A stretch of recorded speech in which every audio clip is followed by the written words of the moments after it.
Okay. Let's look at the issue of federalism as part of the conversation.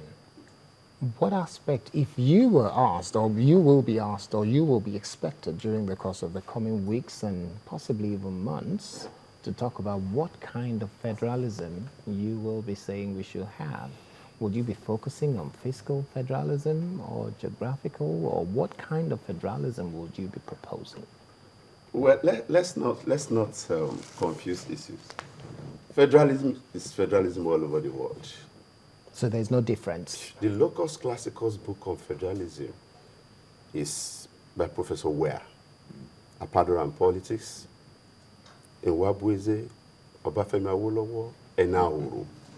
It is a function of your country. What kind of country do you have? Is it multi-ethnic?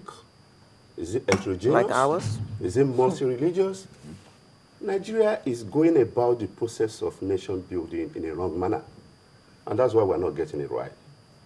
And I shudder. I wonder why, if in other jurisdictions, countries that share similarities with us have devised means of ensuring that you have unity in diversity, why are we beating about the bush? India is a classical example for you. Just as we have fault lines in Nigeria on the basis of religion, ethnicity, cultural differences, and all of that, they have come up with a constitution. Sure. It's a work in progress in any way. There is no way you're going to have a constitution that will address all your problems in one fell swoop. We have been on this for a very long time, starting from 1922, Richards, Littleton, Clifford, Matheson. For me, the way to go is, I'm a Yoruba guy. Nationalism is a sentiment. You can't take it away from people. It's your being. Indeed. It is. And let nobody, I'm appealing, Sure.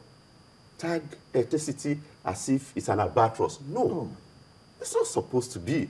But when you don't handle it the way it's supposed to be handled, Sure. then you have a problem. That's it. In the U.S., That's it. there are Native Americans, the Red Indians. They have their own government in places where you don't tamper with it. Yes. America is also divided along North and South divide. Don't forget, in 1787, when Articles of Confederation of America was to be amended, the Lord Hamilton of this world, the James Madison, the George Washington, so much on their own, thought that no, amending these Articles of Confederation of America won't take us to anywhere. And they wrote a brand new Constitution for America, which has ensured and guaranteed prosperity for America. That is the challenge for us here now. Now, when President Jonathan said that we shouldn't look at this from ethnic disposition, I'm a Yoruba man. We have what is called Yoruba agenda. What is Yoruba agenda? Federalism, pure and simple. Sure. Parliamentary system of government, regional autonomy. I am worried that what we had in 1951, when my hero, that man of uncommon ability, Shivabami Awolowo, was first and foremost leader of government business and then premier. We had limited self-government and we had regionalism that ensured that the greatest good was made available to the greatest number. Why are we running away from that model? Another question that I want to ask, are we pretending to know Nigeria more than an Ahmadu Bello or an Awolowo or an Azikiwe, or indeed the colonial overlords that cobbled us together when they were living?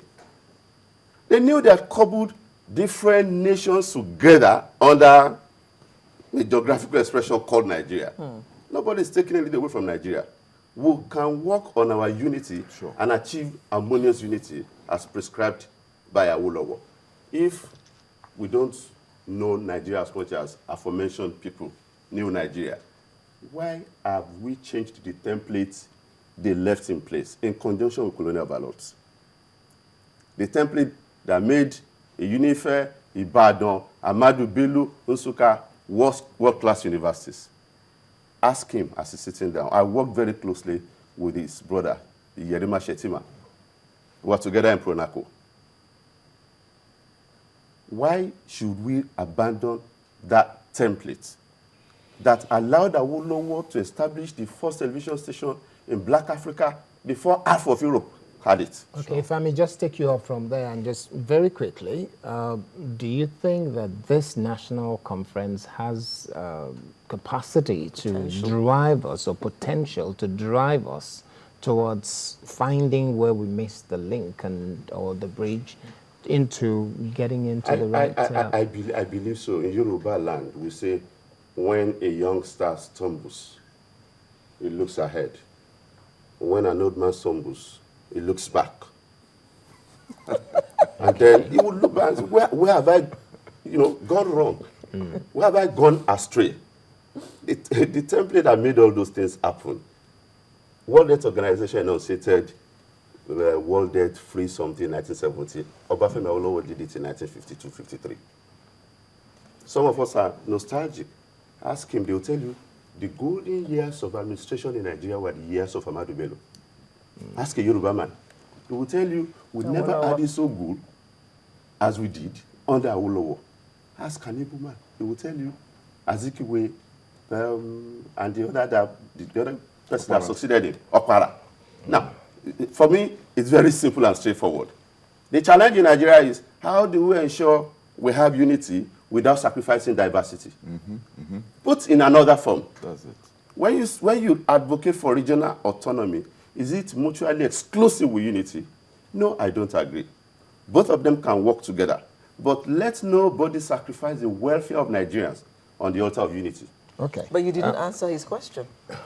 What's the question again? Does the conference have the potential to take us back to those nostalgic days? Absolutely. It depends on the delegates. Are you moved by patriotic zeal? Do you want us to rejig Nigeria? Do you want us to rework Nigeria? If you want to, and I don't have any doubt whatsoever, because we are not immune from all these challenges.